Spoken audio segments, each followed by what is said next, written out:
Et je vais vous parler d'un personnage particulièrement controversé, qui est le général Sarrail, dont il a été question déjà dans le précédent exposé, le commandant en chef de l'armée alliée d'Orient, qui avait donc sous ses ordres tous les contingents des différents pays qui se trouvaient à Salonique, et qui a été l'objet d'accusations d'immobilisme, comme on l'a entendu tout à l'heure, d'inaction, et qui a traîné une légende noire, tout en étant aussi défendu mordicus par un certain nombre de gens, parce qu'il avait des amitiés politiques très fortes.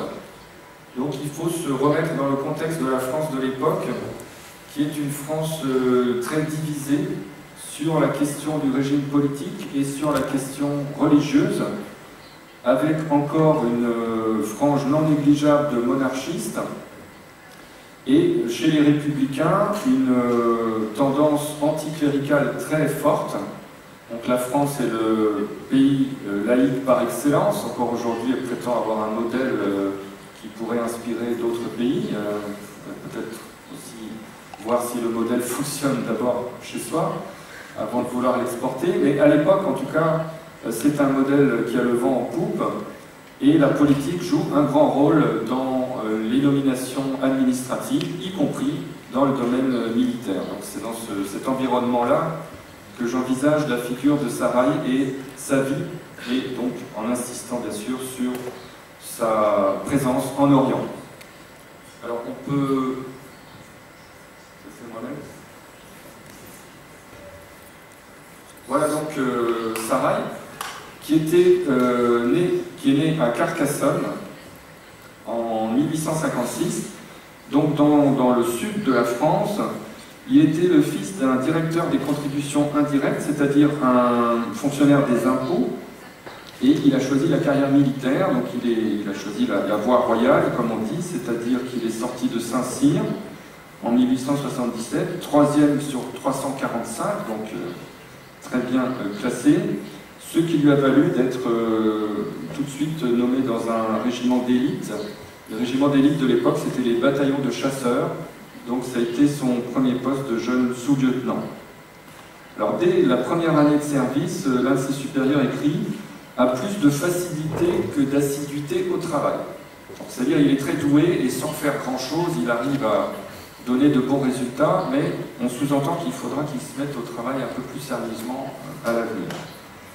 Et dès cette époque aussi, il manifeste des convictions républicaines très ancrées. Un jour que le général inspecteur, le duc d'Aumale, qui est le fils de Louis-Philippe, vient inspecter son bataillon, il refuse de l'appeler Monseigneur et il l'appelle simplement Mon Général. Donc il explique dans ses mémoires qu'il n'a jamais pu appeler quelqu'un Monsieur le Comte ou Monsieur le Marquis. Bon, c'est un trait de caractère qui le marque dès le début. Alors il participe à un certain nombre d'opérations de l'armée française de cette époque, notamment à l'expédition en Tunisie. En 1881, la France impose un protectorat à la Tunisie, qui était encore nominalement une province de l'Empire ottoman à ce moment-là. Il est chargé de la trésorerie pendant cette campagne, il ne se bat pas, mais il est réprimandé à l'issue de la campagne parce que son travail n'est pas sérieux. Il ne sait même pas faire une colonne recettes, dépenses dans les papiers qu'il envoie à ses supérieurs. Bon, il se reprend apparemment vite et il est reçu à l'école de guerre, mais on peut retenir quand même un personnage déjà très indépendant, avec beaucoup de dons naturels, mais relativement peu travailleur à ce moment-là en tout cas. Donc il passe par l'école de guerre. En sortant de l'école de guerre, on était breveté, c'est-à-dire qu'on avait une chance de devenir général. C'était la voie royale là encore qui continuait, Saint-Cyr, puis l'école de guerre. Et en 1900, il est désigné comme officier d'ordonnance d'un personnage lui aussi très controversé dans l'historiographie, le ministre de la guerre, le général André. On se situe au lendemain de l'affaire Dreyfus, disons du moment le plus dur de l'affaire Dreyfus. Alors je rappelle notamment pour les jeunes, c'était un officier français qui avait été accusé d'espionnage au profit de l'Allemagne, et il a été confondu par une dictée où son écriture était censée ressembler à l'écriture des documents qu'on avait retrouvée à l'ambassade d'Allemagne. C'est-à-dire qu'une espionne à la solde des Français avait retrouvé dans la poubelle de l'attaché militaire allemand. Bon, c'est une affaire très tortueuse, mais qui va opposer deux Frances. Une France qui soutient l'armée quoi qu'il arrive, peu importe que Dreyfus soit coupable ou innocent, l'armée a décidé qu'il était coupable, donc on reste là-dessus. Et une autre France qui met les droits de l'individu au-dessus de tout, et donc si Dreyfus est innocent, même si ça doit démolir les services secrets de l'armée française, eh bien il faut reconnaître qu'il est innocent. Les Dreyfusards, les partisans de Dreyfus, sortent vainqueurs de cette lutte, qui a laissé des traces pendant de très nombreuses années dans la société française, et André est donc une émanation des Dreyfusards. Il est ministre du cabinet de défense républicaine, qui est érigé en 1899, et donc lui devient ministre en 1900. Alors le fait que Sarail ait été choisi comme officier d'ordonnance, collaborateur d'André, montre bien, prouve bien, si besoin en était encore, ses sentiments très républicains. Sarail comme André sont anti-religieux, ils sont athées, ils entendent minimiser le plus possible le pouvoir de l'Église en France, et, comme c'est leur domaine, d'abord au sein de l'armée. On avait des expressions de l'époque, certains parlent de désensoutaner l'armée. Alors qu'est-ce que ça veut dire? Ça veut dire éliminer l'influence cléricale dans l'armée. Et ils imaginent, alors on s'interroge sur le degré d'implication de Sarail dans cette affaire-là, mais il est sûr qu'il n'a pas pu être en dehors de cela, qu'il était au courant, même s'il n'a pas eu peut-être le rôle le plus actif. Ils établissent le système des fiches. Alors dans toutes les villes de France où il y a une garnison militaire, les francs-maçons du coin sont chargés de faire des fiches sur les officiers. Un tel va à la messe, il envoie ses enfants dans des écoles religieuses, donc il faudra à tout prix qu'il avance très lentement, si possible, qu'il ne devienne ni colonel ni général. Un autre, au contraire, est connu comme étant anticlérical. Par exemple, il mange de la viande le vendredi saint et il le dit à tout le monde. Bon, celui-là, il faudra le pousser pour qu'il arrive le plus haut possible et le plus vite possible. Ce système est secret, mais les secrets ne sont pas toujours bien gardés. Et en 1904, il est découvert grâce à un franc-maçon repenti, enfin repenti pour de l'argent, il a vendu les fiches à des journalistes, et le ministre est obligé de démissionner. Quelques mois plus tard, c'est tout le gouvernement qui est renversé. Alors Sarail est déjà parti du ministère à ce moment-là. Dans ses mémoires, il montre en tout cas son implication dans le système en disant qu'il n'approuvait pas la méthode, mais il se montrait en plein accord avec l'esprit de cette politique. Je cite, toutes ces mesures de défense républicaine constituaient un bloc. La République était menacée, il fallait bien la défendre. À ce moment-là, la République n'était plus menacée, mais il fallait la renforcer en tout cas. Alors toujours dans le domaine politique, en 1904, il devient l'officier commandant du Palais Bourbon. Donc c'est l'officier qui commande l'endroit où se réunissent les députés. Et il a été choisi par Henri Brisson, qui est un franc-maçon notoire aussi, républicain très puissant de cette époque-là.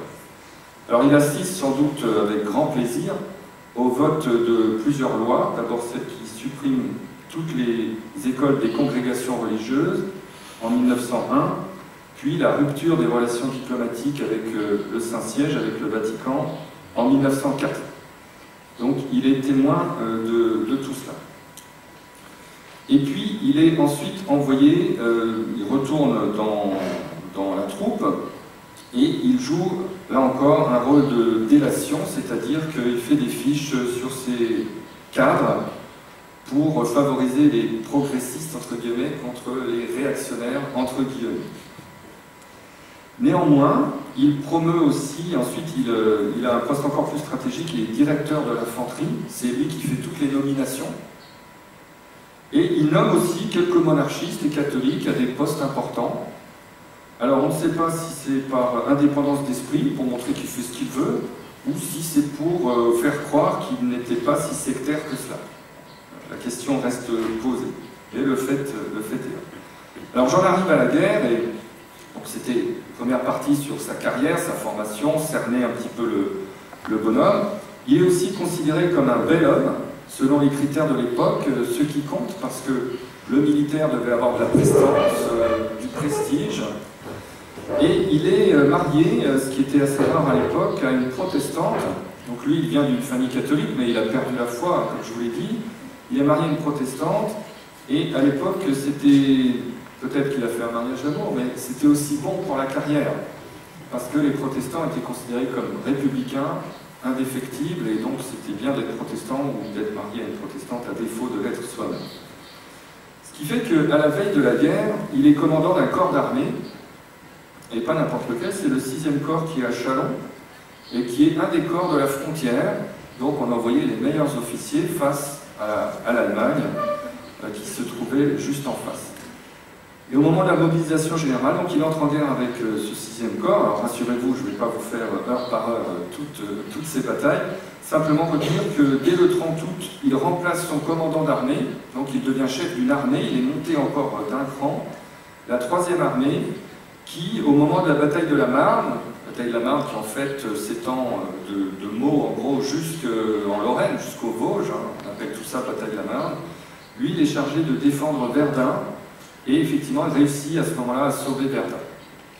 Donc, vous avez derrière moi une image qui le montre un petit peu plus tard.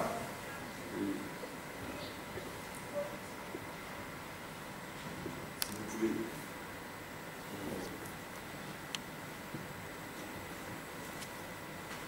Bon, on va voir normalement une statue de Saraï qui est érigée à Verdun. Donc à Verdun, on a encore le souvenir de sa présence, bon, ça viendra peut-être. Et à ce moment-là, donc, il est considéré comme un homme important et un des grands vainqueurs de la bataille de la Marne. Mais les mois qui suivent sont beaucoup plus difficiles pour lui. Déjà, le reproche d'inaction lui est adressé. L'armée s'enlise dans les tranchées. Et vous avez ici la statue, donc, qui a été enlevée par les Allemands en 1940 et puis qui a été remise plus tard, donc qui est toujours à Verdun aujourd'hui. Il est accusé d'inaction. Pire encore, il est accusé de transformer les tranchées en promenade mondaine. Il reçoit des Parisiens de la haute société qui vont voir la guerre comme on va au music-hall, et notamment des femmes, ce qui choque beaucoup les poilus, parce qu'eux, ils n'ont pas vu leurs femmes depuis 9 ou 10 mois, et là, ils voient des civils embusqués qui se promènent dans les tranchées. Bon, mais tous ces civils sont des hommes politiques, sont des gens influents qui peuvent servir la carrière de Saraï. Il reçoit aussi des députés, des sénateurs. Et puis Saraï est dangereux pour le commandant en chef, parce qu'il est inimaginable dans le contexte de l'époque qu'un général catholique remplace un jour le commandant en chef. La République ne nommera jamais, on croyait, parce que finalement on en a eu quand même un, à la fin c'était Foch, mais on pensait qu'il fallait absolument nommer un républicain. Donc Saraï est dangereux, c'est le rival finalement du chef Joffre. Et Joffre a de plus en plus envie de se débarrasser de lui. Et une occasion se présente à l'été de 1915, c'est de le nommer à l'armée d'Orient. Alors vous voyez, on nomme à l'armée d'Orient quelqu'un qui n'a pas été très bon, en tout cas dans la dernière période sur le front français, et quelqu'un dont on veut se débarrasser. C'est dire comment on considère le front d'Orient à ce moment-là. Plus tard, ça va changer. Donc il accepte, mais il pose ses conditions, il veut des renforts, il ne veut pas dépendre de Joffre, il veut être indépendant, dépendre uniquement du ministre, etc. Donc le 5 août, il est nommé à la tête de l'armée d'Orient, mais pendant le temps où il se prépare pour partir, ses amis essaient de lui trouver mieux. Une armée de nouveau sur le front de France, bon, ça ne marche pas. Et Clémenceau, qui à l'époque un simple journaliste, qui a déjà été président du Conseil, Premier ministre, mais il ne l'est plus, lui dit « n'y allez pas, c'est une folie, c'est une croisade, on vous envoie là-bas pour servir les intérêts des curés, en gros. » Il y va quand même, et sa première mission, c'est d'essayer de porter secours aux Serbes qui ont été attaqués par les Austro-Allemands et les Bulgares à l'automne de 1915. Donc sa mission, c'est d'essayer de sauver la Serbie. Alors il envoie un certain nombre de troupes. Alors d'où viennent ces troupes juste Ces troupes, elles viennent en partie de France, mais surtout des Dardanelles, de Gallipoli, où les Alliés avaient débarqué quelques mois plus tôt. Ils s'étaient heurtés à une résistance farouche des Turcs, encadrée par les Allemands, et ils avaient dû abandonner l'espoir de conquérir Constantinople. Donc la question s'était posée, est-ce qu'on ramène tout le monde en France et en Grande-Bretagne? Il y avait des Anglais aussi, et des Australiens même, Néo-Zélandais, ils sont bien connus. Ou est-ce qu'on essaie d'ouvrir un nouveau front en Orient? Finalement, c'est cette décision-là qui est prise en marchant un petit peu sur la Grèce, qui est, enfin un peu beaucoup même, la Grèce qui est neutre, et pourtant les Alliés débarquent en pays neutre, avec l'accord certes du président Venizelos, mais pas vraiment celui du roi, et ils s'installent en pays neutre, et un nouveau front est créé face aux Bulgares, avec ensuite renforcé avec les débris de l'armée serbe qui sont reconstitués. Et Saraï donc devient un petit peu le monarque de Salonique, parce qu'il va être aussi politique, il va être même un homme de culture, hein, il se rend au théâtre, il encourage les recherches archéologiques, il est un peu le vice-roi de la région. Il loge au lycée français de Salonique, où il aime à dîner avec le directeur de la mission laïque, bon ça c'est pas étonnant vu ses convictions, mais aussi très régulièrement avec un père lazariste. C'était une des congrégations catholiques présentes en Orient, hein, c'est-à-dire Macédoine, Empire ottoman, etc., qui est le père Lobry, qui a laissé d'ailleurs plus de 1200 pages d'un journal au jour le jour, hein, qui est conservé à Paris, qui a déjà été en partie exploité, mais qu'il faudrait un jour peut-être publier in extenso aussi. Ça fait peur évidemment aux éditeurs. Et Saraï inspecte les troupes, il fait faire un certain nombre d'actions, mais pas grand-chose. Alors j'ai eu un témoignage, j'ai connu encore, puisque j'ai un certain âge, il y a une vingtaine d'années, un des tout derniers poilus, qui avait 100 ans, et qui était dans l'armée d'Orient. J'ai eu l'occasion de parler avec lui, il était encore très bien, l'esprit très clair. Et un de ses souvenirs qui lui restait de l'armée d'Orient, c'est l'inspection de Saraï dans sa chambrée. Donc tout le monde était au garde à vous, devant les lits, etc. Et lui, il avait une croix au-dessus de son lit. Et Saraï a donné un grand coup de canne dedans, pas de ça ici. Donc pour continuer le portrait du personnage. Néanmoins, alors on ne va pas rentrer là non plus dans les opérations, il y a quelques avancées, puisque il y a la prise de monastères, Bitola, etc. Mais c'est loin de ce qu'on espérait. On espérait un effondrement du front bulgare rapide, ce n'est pas du tout le cas. Et Saraï joue un jeu qui est toujours le même. Il demande des hommes et du matériel. Comme évidemment il n'obtient pas tout ce qu'il demande parce qu'il demande beaucoup, il dit ensuite bah, je ne fais pas grand chose, c'est pas de ma faute, on ne m'a pas donné ce dont j'avais besoin. Et ça dure comme ça pendant plus de 2 ans. Alors, il faut dire quand même à sa décharge qu'il a des problèmes avec les Grecs, puisque dans son dos, en quelque sorte, à Athènes, il y a des intrigues contre l'entente qui culminent le 1er décembre 1916, lorsque les troupes françaises et britanniques sont attaquées par des réservistes de l'armée hellénique. Il y a plusieurs dizaines de morts, c'est ce qu'on appelle l'incident d'Athènes, et ça va entraîner finalement une décision de la part de l'entente de détrôner le roi Constantin, de le remplacer, qui est jugé germanophile, bon, il est le beau-frère de Guillaume II, et de le remplacer par un de ses fils, d'ailleurs c'est même pas son fils aîné, le Diadoque, mais c'est le deuxième, qui est jugé, lui, malléable et qui fera tout ce qu'on lui dira. Donc c'est pas une révolution, mais on intervertit le roi pour en mettre un qui est plus acceptable pour l'entendre. Alors Saraï finalement se maintient, il est inspecté, on vient le voir, et à chaque fois les rapports sont court-circuités par les hommes politiques, ses amis, qui arrivent à le maintenir. Malgré ce qu'expliquait Florine Sorcanu tout à l'heure, malgré quand même le gros problème qui s'est posé au moment de l'entrée en guerre de la Roumanie, où l'offensive qu'il devait lancer pour prendre les Bulgares en tenaille, eh bien, n'a pas fonctionné, puisque les Bulgares l'ont précédé de quelques jours, et ensuite, même, la contre-attaque n'a pas eu la vigueur qui était nécessaire. Alors, je passe un petit peu plus vite sur tous les éléments, mais quand même un événement un peu anecdotique, mais qui aussi va amplifier l'image de, disons, la détestation de Saraï. Alors, il était veuf, hein, sa femme était décédée un petit peu avant la Première Guerre mondiale, et il se remarie à Salonique avec une infirmière qui a 25 ans de moins que lui, et qui est très jolie, et il se promène partout avec elle. Alors là aussi, jalousie des uns et des autres, bon, il avait tout à fait le droit de se remarier, mais on estime qu'en temps de guerre, il aurait dû rester plus discret et peut-être faire comme Louis XIV, un mariage secret, mais ne pas s'afficher comme ça avec sa nouvelle femme. Alors, un épisode qui est intéressant pendant cette époque, et ensuite je vais passer à la fin de Saraï, il finit quand même par être dégommé, comme on disait à l'époque. En janvier 1917, pour montrer qu'il fait un peu quelque chose, il a envoyé un détachement au mont Athos pour en expulser les moines bulgarophiles et germanophiles, enfin bulgares tout court d'ailleurs, et germanophiles. Donc c'est au cours de cet épisode que l'étendard d'Étienne le Grand, qui avait été pris par les Bulgares plusieurs siècles auparavant, a été récupéré par l'armée française, ensuite solennellement remis au gouvernement roumain. Donc les actions symboliques existent, mais les actions de fond sont difficiles. Alors il faut dire aussi que l'armée d'Orient est malade au sens propre du terme. On estime que 90% des soldats, des officiers, il n'y a pas de barrière de grade bien sûr, sont atteints de la malaria, qui est endémique dans cette région, et ils sont donc très affaiblis. Il y a beaucoup plus de morts par maladie que par combat.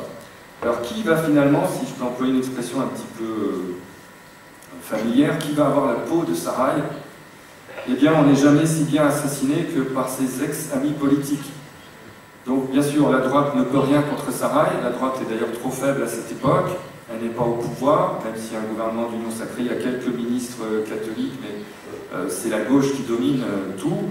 Donc, ça pouvait venir forcément de la gauche. Et finalement, c'est un ancien homme d'extrême gauche qui va ramener Saraï en France, c'est Clémenceau, tout simplement.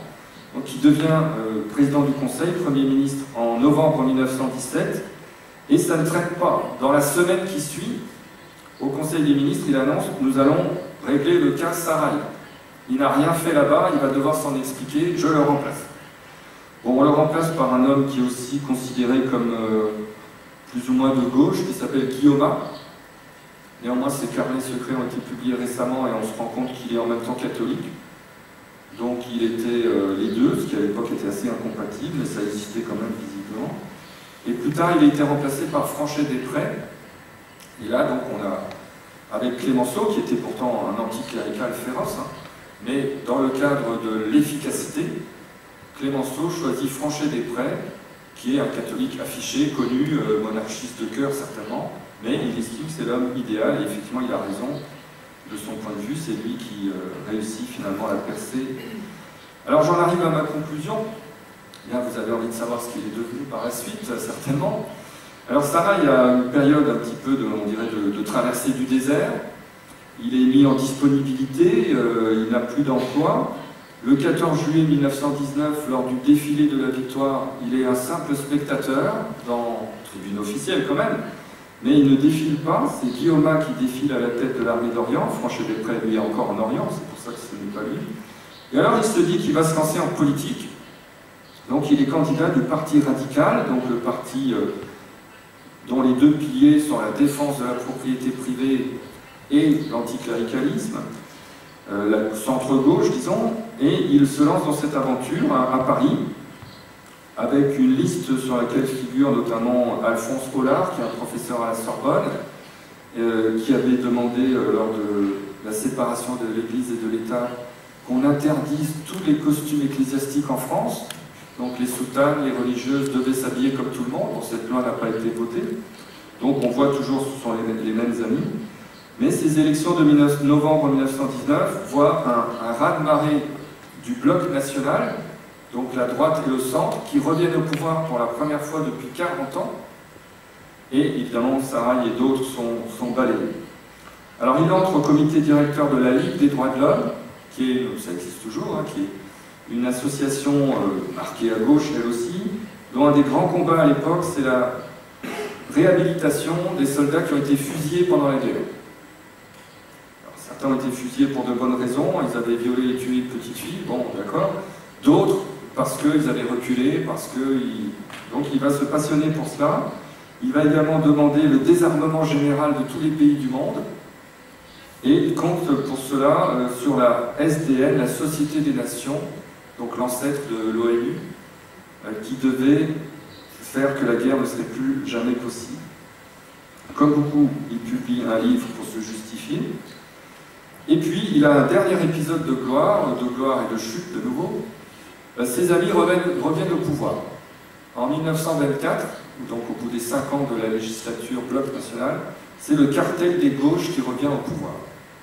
Et évidemment, tout le monde s'active directement pour trouver un nouvel emploi à Sarail. Alors, il est envoyé au Levant, Syrie-Liban, aujourd'hui, comme haut-commissaire de la France, avec des consignes claires. Je cite le Premier ministre Édouard Herriot: « Nous avons été là-bas le jouet des congrégations religieuses. Nous avons travaillé pour l'Église et non pour la France. Nous, les descendants des soldats de la Révolution française, nous avons soutenu la superstition et les principes antidémocratiques. » Vous voyez le genre de discours, hein, c'est du Mélenchon, mais c'est la même tradition politique. Hein. Alors, il décidait de ne plus s'appuyer sur les chrétiens au Liban et en Syrie, mais ce n'est pas pour ça qu'il a réussi à se faire des autres communautés des amis. Donc il n'a plus son soutien traditionnel, mais il n'a pas trouvé d'autres soutiens.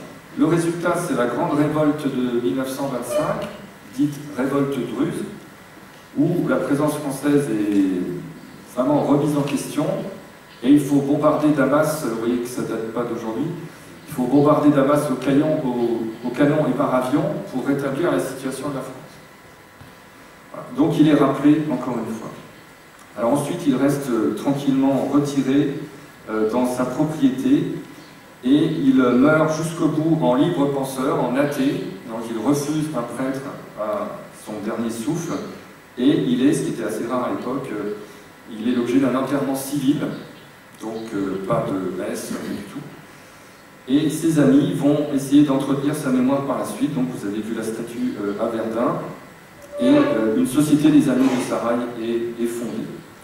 Alors pour terminer complètement, on peut dire que c'est l'archétype détesté du général politicien pour beaucoup, mais pour les autres, c'était le plus bel exemple de ce que pouvait produire une armée devenue démocratique et moderne, celle dont rêvait la Troisième République. Donc chacun se fera sa propre idée de Sarail. D'abord, il faut dire que la Grande Guerre, c'est pas vu comme un ensemble de séries de guerres menées depuis 1912 jusqu'en 1918. Et je peux dire que cette histoire de la Grande Guerre, on voit aussi dans la littérature contemporaine macédonienne. Et je donne l'exemple d'une histoire tragique de Ion Velika, qui décrit dans un roman appelé Pirée, écrit par un des plus connus auteurs écrivains macédoniens contemporains, qui s'appelle Peter Andreevski. Et cet ouvrage est un des plus connus ouvrages de la littérature macédonienne contemporaine. Elle représente également la mémoire historique sur la Première Guerre mondiale chez les Macédoniens du XXe siècle.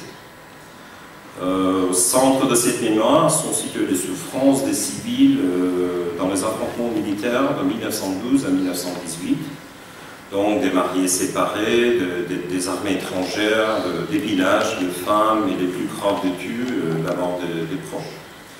Donc ce sont les expériences que Ion et Velika, eux aussi, ont vécues en tant que figures littéraires principaux.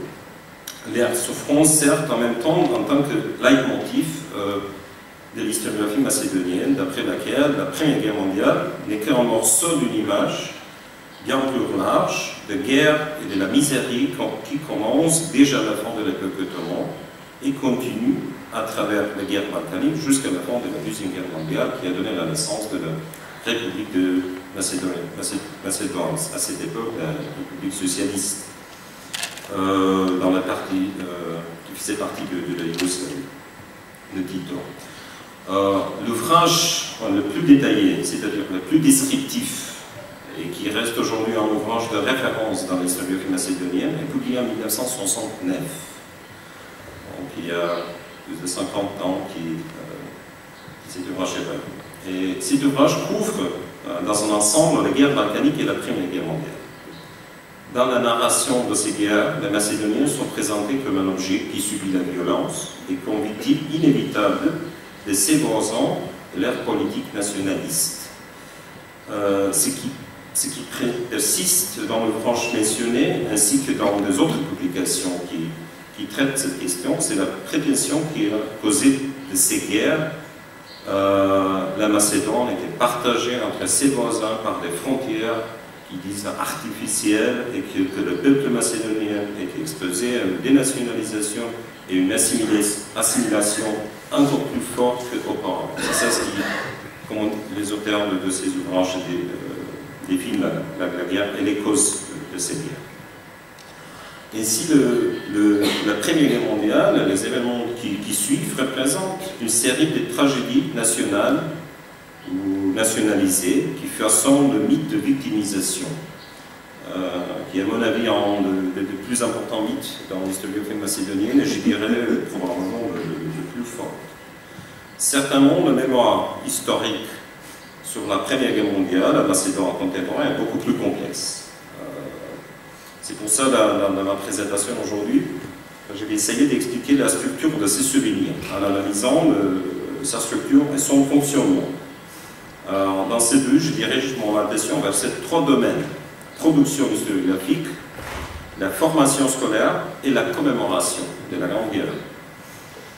Je voudrais juste mentionner quelques des raisons particulières. Mon intervention portera seulement sur la mémoire historique des Macédoniennes ethniques et pas sur les Albanais qui faisaient partie aussi de la Macédoine et qui ont créé une autre mémoire historique sur la Grande Guerre, qui est un peu différente de celle des Macédoniens. On peut commencer cette histoire avec une sorte de nouvelle spécifique dans les médias d'aujourd'hui. Une grenade, une bombe était découverte par hasard dans le jardin d'un particulier. Ça on lit dans le journal au moins 2 fois. En fait, c'est probablement la façon la plus commune, je dirais même banale, pour qu'un citoyen se rappelle de la guerre dans la vie quotidienne, de la guerre de 14-18. C'est là parce qu'en Macédoine, il n'y a pas beaucoup de commémorations sur la Première Guerre mondiale organisées par l'État. Un événement commémoratif qui a déjà une tradition longue, c'est la commémoration de l'armistice du 11 novembre. Mais ce n'est pas une commémoration officielle.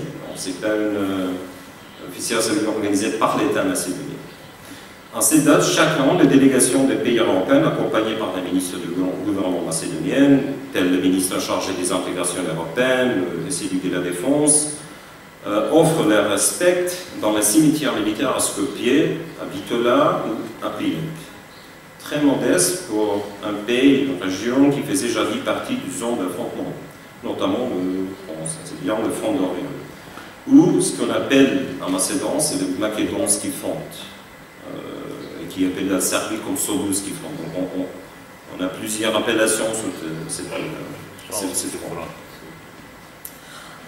Derrière, de nombreux villages et villes, tels que Bitola, Doiran, Gelgelia, ont subi des graves destructions.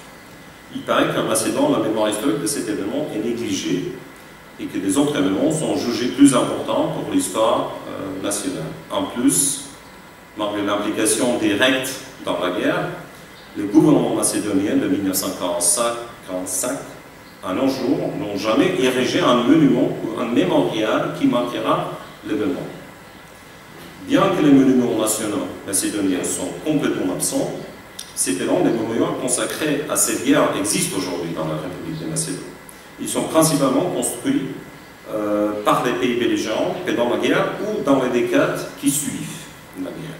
Il s'agit des cimetières militaires et mémoriaux qui marquent des lieux de bataille importants. Récemment, un mémorial à Bitola a été ouvert dans le cadre du cimetière militaire français à Bitola. Il s'agit d'un des premiers mémorials, à ma connaissance, mémorial sur l'histoire de la Grande Guerre en Macédoine. Quand on parle des cimetières militaires, dans l'époque socialiste de 1944 à 1990, une partie de ces lieux de mémoire étaient négligés ou presque oubliés. Après l'indépendance proclamée en 1991, et surtout dans ces dernières décennies, ces endroits furent accordés plus d'attention, y compris le renouvellement de certains parmi eux. C'est le cas avec le cimetière militaire bulgare à Novo Selo, qui se trouve près de Strumitsa, au sud-est de Macédoine, de la République de Macédoine. L'acte de cérémonie en 2005 a déclenché des réactions négatives dans la société macédonienne, qui ont cette interprétation, à mon avis, ont leur base dans l'interprétation de l'historiographie macédonienne et dans le passé politique sur le rôle que la Bulgarie a joué dans les histoires macédoniennes. Cette activité était considérée comme hommage à une armée occupatrice. Cependant, ce type de réactions qui sont principalement liées à l'armée bulgare ne sont pas visibles dans le cas des cimetières militaires des autres armées étrangères qui ont aidé en fait à la Bulgarie ou à la Serbie d'établir leur contrôle sur le territoire de la Macédoine géographique. C'est là, même dans le cas où certains d'entre elles ont commis des crimes de guerre. Il faut dire que l'armée française n'était pas une armée libératrice à Macédoine. Il y a beaucoup de cas où la relation entre l'armée française et les civils, la population musulmane ou chrétienne était victime de certains actes des soldats français.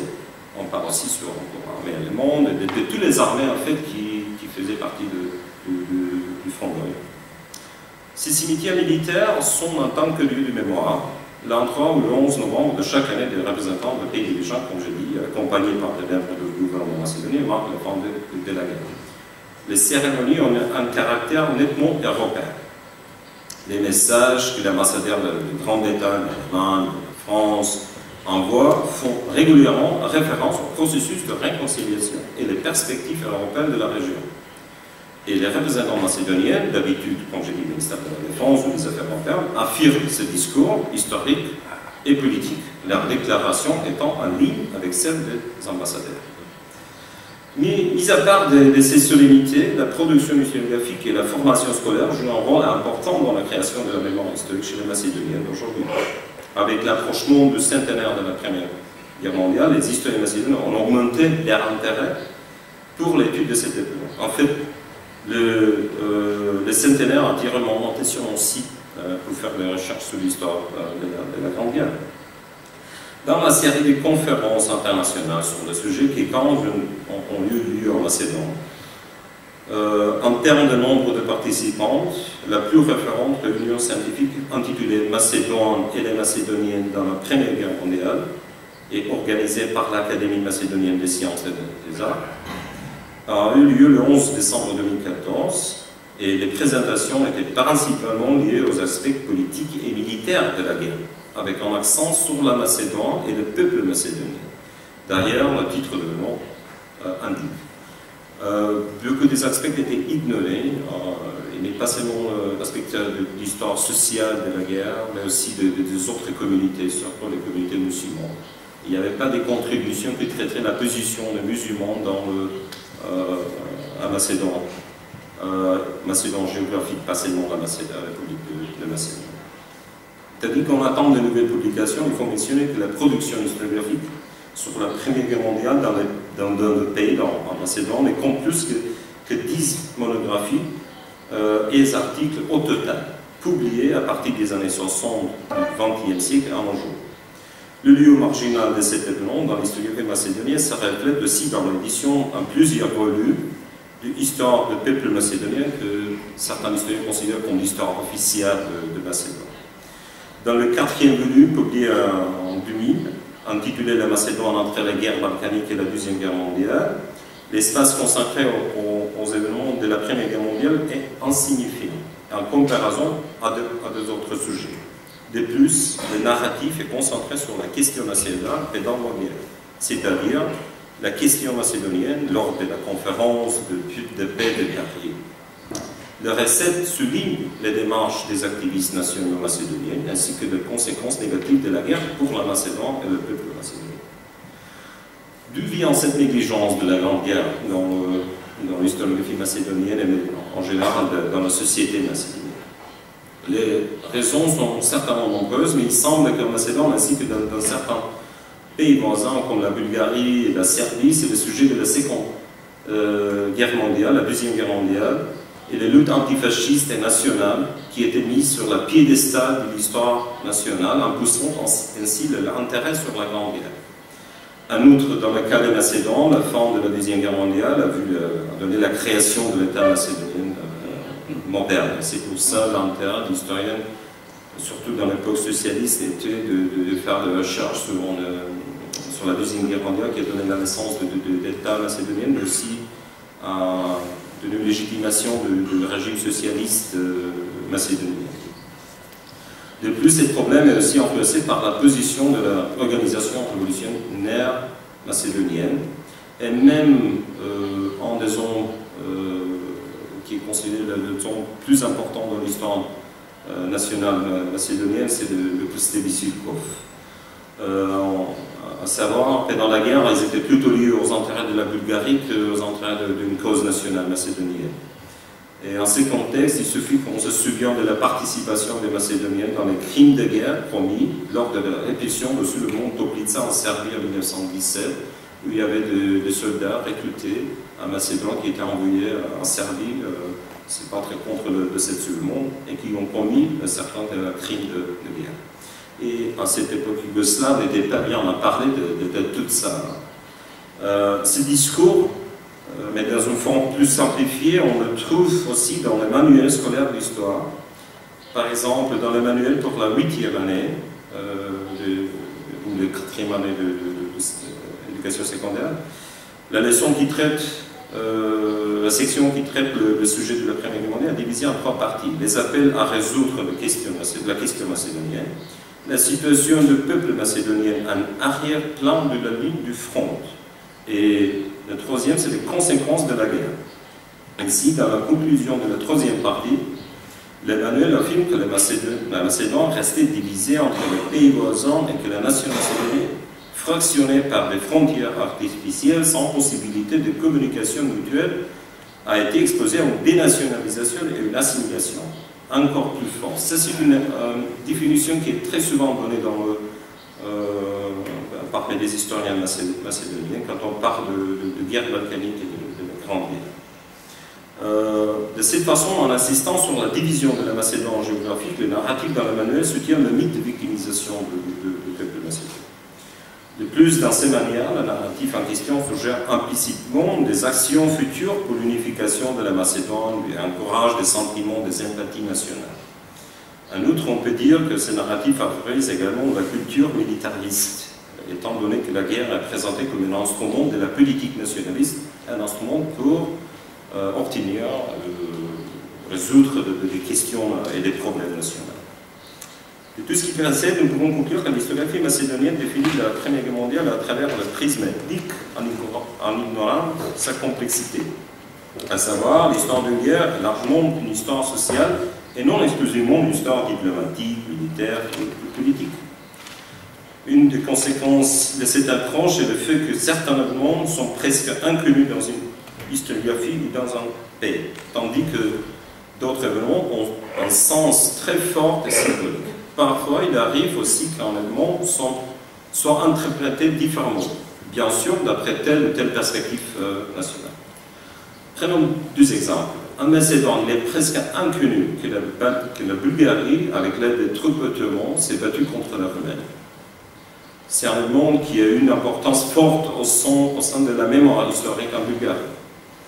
Un cas spécial dans ce contexte, à mon avis, c'est l'appellation de front dans les Balkans et régionales, qui est parfois liée aux perspectives non seulement géographiques, mais aussi nationales et culturelles.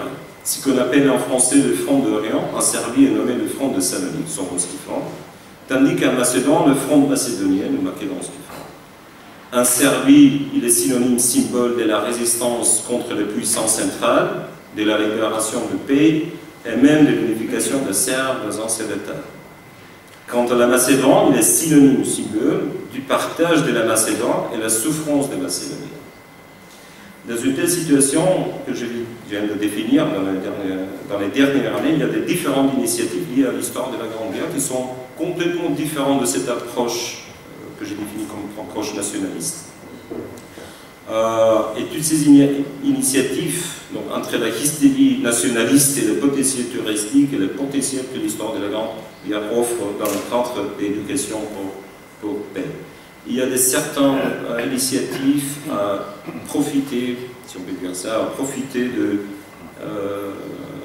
pour la cause du développement du tourisme dans la région de Bitola, dans la région de Doiran, donc que offre cette région et le vestige de la Grande Guerre dans cette région.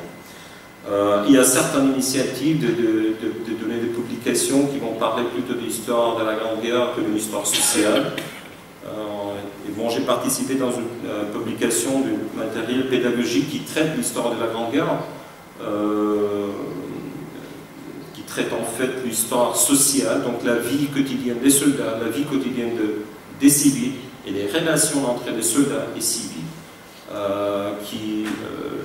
bien sûr, le but, c'est pas de négliger, d'oublier l'histoire politique et militaire, mais de donner aussi une perspective sociale de l'histoire de la Grande Guerre. C'est pour ça, comme titre de conclusion, à la fin, c'est peut-être valable de réfléchir sur une question qui se pose dans le domaine de la recherche historique sur la Première Guerre mondiale en Macédoine, mais aussi dans les Balkans en général. Est-ce que le cas macédonien n'est pas différent des autres cas dans les Balkans? Et d'ailleurs, je trouve que c'est important de changer notre approche dans la recherche de cette guerre, c'est-à-dire de remplacer l'approche qui est d'un côté limitée à la perspective militaire et politique, et de l'autre côté un peu nationaliste et anachroniste, je peux dire. Et notre connaissance historique va profiter, bien sûr, si on emploie également la méthode de l'histoire sociale, de l'anthropologie et bien sûr de l'archéologie qui est assez important pour l'histoire de la Grande Guerre et le front de